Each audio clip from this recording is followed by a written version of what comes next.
Hi guys, my name is Tiffany and this is my YouTube channel. So in today's video, I would like to cover a recap of my reselling in 2021. So I wanted to do this video towards the end of 2021, but in case you don't follow me on Instagram, I was actually sick and my voice sounded terrible. So I wanted to record it when I sounded more back to normal. So I'm gonna do a 2021 recap a little after 2021. All right, you guys, so let's dive right into it. So I have my laptop here with some of my numbers. So before I share how I did in 2021 and give you guys a breakdown, I do want to share that I have a free reselling Excel spreadsheet on my blog. I will link it in the description below so you guys can download it for free. I definitely recommend using this so you can keep track of how your sales are doing. This is the same spreadsheet that I use. I've made a couple tweaks since I first posted it, like I added categories so I can now see which categories are the most profitable for me or which I sell the most of. But definitely recommend downloading the spreadsheet and using it. And that's how I kept track of all of my sales. It's nice because you have everything on one spreadsheet versus on like Poshmark, they have their own system or reporting that you can pull, same with like eBay and Mercari. So if you're on just one platform, it's easy to just use whatever system or whatever report the platform has. But if you're trying to expand into other platforms, or if you do sell on other platforms, using the spreadsheet is super helpful because it has everything in just one spreadsheet with a couple different tabs. So for 2021, my total sales were $37,993.39. I'm selling primarily on Poshmark, eBay, Mercari, and Tradesy. I will say I didn't really start expanding to eBay until I kid you not, the last 2 weeks in December. So almost everything is from Poshmark, but I'm already into 2022 and my eBay listings right now are at 250. So definitely looking to expand more into eBay. But for 2021, I sold a total of 644 items. So my average sales price was $58.90. And a quick fact that I think is super interesting is that 75% of my sales came from offers. So I use Posture VA, which automatically sends offers to likers after 10 minutes. Which is a really helpful tool because I don't have to, make offers to everyone. It automatically does that. So if you haven't heard of Posture VA, I will put it in the description below as well so you guys can sign up for their trial to see if you like it. But I'm telling you, it 100% changed my closet and has given me way more sales than before I started using it. So my most profitable month this year was December. In December, I did $5,114 in sales, and I sold a total of 71 items, which is super interesting because in 2020, December, my sales went down. So I was super happy that I did over $5,000 in sales in December. And then in November, that was my second most profitable, or second most in sales. And I did $4,740 and I sold 75 items. My lowest selling month, which should not come to a surprise, especially if you've worked in retail before, was January, and I did $1,661 in sales and only sold 34 items. So to break that down, my average sales per month was $3,166.12. And the average number of items that I sold per month was rounded to 54 items. So to break it down by platform, like I said, I primarily sell on Poshmark, but in 2022, I'm really trying to expand to eBay. So I've been cross-listing a bunch of stuff using List Perfectly. Totally recommend if you haven't used them before, they have a free trial. So 85, I'm just gonna round. 86% of my items sold came from Poshmark, 8% of my items sold were on Tradesy, 5% were on eBay, and then 1% on Mercari. To be honest, my experience with Mercari is I feel like majority of what I've sold are not very expensive items, and It's my probably least favorite platform of the 4 that I sell on, but I went to that Cotton Colors warehouse sale, so I listed a bunch of the Cotton Colors items on there because they do sell well. So majority of my sales, if not all of my sales on Mercari, came from the Cotton Colors items, which that kind of takes me into my top selling brands. So my number 1 selling brand is Free People, and I sold 126 Free People items. I feel like with Free People, people either love it or they hate it and they never pick it up.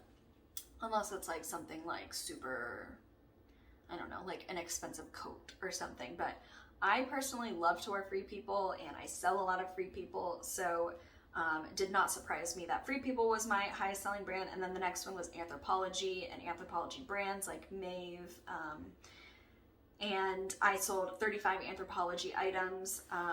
Anthropologie, so it's a brand that I love and a store I love to shop at, but since I've been reselling, I'm learning more and more about which brands sell well from Anthropologie and which ones don't, which ones are older brands versus which ones are new brands.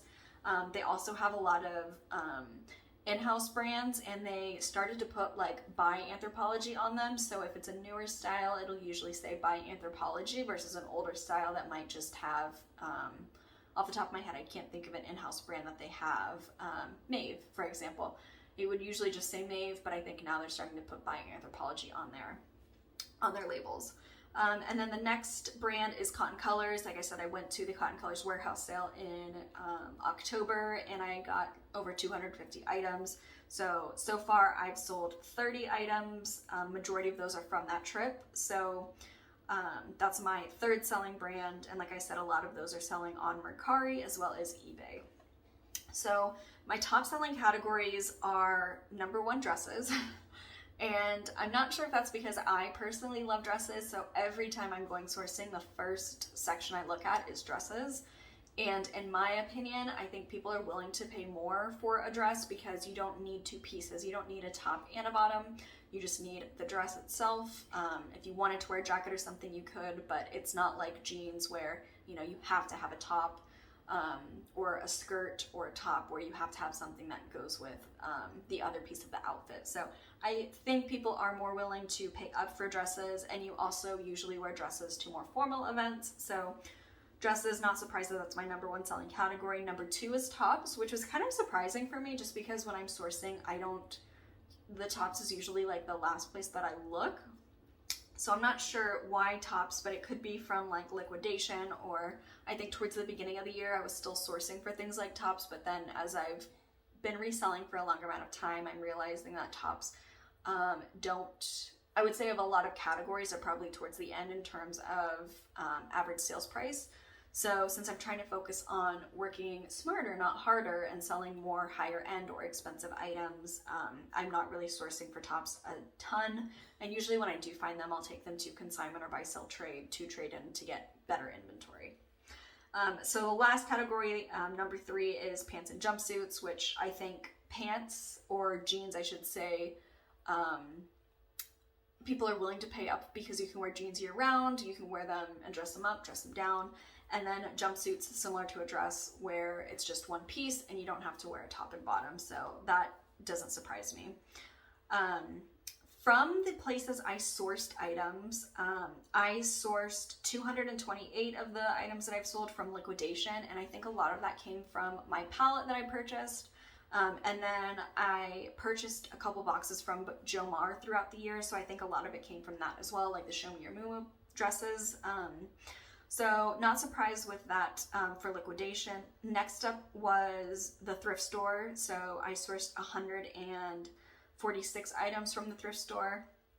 I think thrifting is probably one of my favorite ways to get inventory, just because you really have no idea what you're gonna find, and it's almost like this treasure hunt where you're trying to find inventory. So not surprised that thrift stores was number 2. Retail arbitrage was number 3 at 141 items, and I think this number's higher than I was expecting, because I sold a lot of inventory that I purchased from like TJ Maxx and Marshalls, back in 2020 when the stores were closed, so inventory was super low, and you know, they were trying to get rid of a lot of things. Same with like Nordstrom Rack. So I think that number is unusually high, and I don't think it'll be this high in 2022, but I am doing more retail arbitrage at Nordstrom Rack. I'm going there a lot more frequently just to see, because like I said, I want to try and sell more higher end items to increase my sales price and not work as much but make more money. So lastly, 33 items came from buy, sell, trade, or consignment. So that's another area that I'm trying to get more inventory from, just because I feel like buy, sell, trade stores and consignment stores usually have better inventory because people are getting money in return. And then items that they don't sell at the buy, sell, trade store or consignment store, they're probably donating to thrift stores. So from my experience in the last couple of months, I've been, like I said, looking a lot more at buy, sell, trade stores and consignment stores, and I'm finding a lot of good inventory. And the strategy that I have is, if I see, for example, I see a lot of Ann Taylor at my thrift stores. So if it's a newer style or it's new with tag, in my opinion, it doesn't sell for very much on Poshmark, but if it's like $4, I can probably take it to a buy, sell, trade store, and they'll give me between $15 to $20 for it, depending on the style and if it's new with tags. So then you know, if I paid $5 for it, bring it, and they give me $15, that means I made $10 on it. I can then take that money and find better inventory at the buy, sell, trade store. Something I do recommend if you want to go down that route for inventory is walk around to see what kind of inventory they have. Maybe they're super focused on like style, and then other like consignment stores are really focused on brand, for example. So if I find a vintage piece, there's one store specifically, a buy, sell, trade store, that I'll bring it to. If it's like I mentioned, Ann Taylor, there's a different buy, sell, trade store that I'll take it to. If it's like J. Jill, I usually take it to the consignment store because the demographic that shops there is usually older, so they like pieces like J. Jill and Chico's. So I would definitely recommend walking around the store to see what they're selling, top maybe brands or styles or what they're focused on, but then also the price points, because if you're only making like maybe $2 on something, is it really worth it to risk them not purchasing the item and then you're just stuck with it and have to sell it on Poshmark or eBay?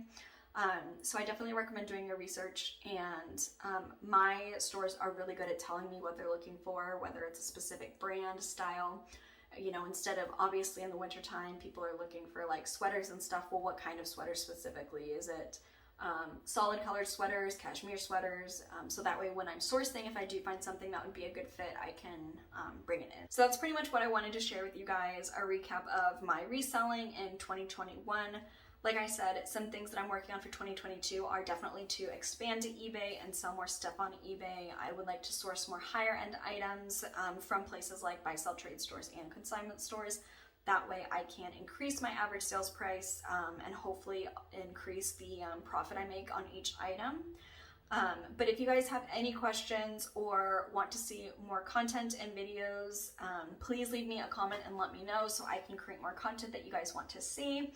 If you aren't already, you can follow me on Instagram. My reseller handle is blazersandbluejeans_thrifts.